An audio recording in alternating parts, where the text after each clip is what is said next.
Cold کریم لگی ہو تو کیا وضو ہو جائے گا؟ کیا فرماتے ہیں علماء دین و مفتیان شرع متین اس بارے میں کہ سردی سے بچنے کے لیے ہاتھوں اور منہ پر جو کولڈ کریم لگائی جاتی ہے، کیا اس کے لگے ہونے کی حالت میں وضو ہو جائے گا یا پھر سے صابن وغیرہ سے دھو کر وضو کرنا پڑے گا؟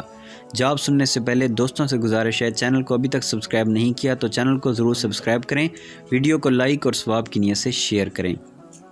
جواب: سردی کے اثرات سے بچنے کے لیے جلد پہ جو ویزلین یا کریمز لگائی جاتی ہیں وہ عام طور پہ جرم دار نہیں ہوتی، جس کی وجہ سے پانی کے جلد تک پہنچنے میں رکاوٹ بھی نہیں بنتی، لہٰذا اس قسم کی کریمز جلد پہ لگے ہونے کی حالت میں وضو ہو جائے گا۔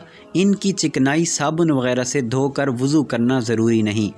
در مختار امداد الفتح و مراقی الفلاح میں ہے ترجمہ: تیل کی چکناہٹ اور اس کی مثل دیگر اشیاء جو جرم دار نہ ہوں، ان کا باقی رہنا پانی کے جسم تک پہنچنے میں رکاوٹ نہ ہونے کی وجہ سے وضو سے مانع یعنی رکاوٹ نہیں۔ واللہ اعلم عز وجل ورسولہ اعلم، صلی اللہ تعالی علیہ وآلہ وسلم۔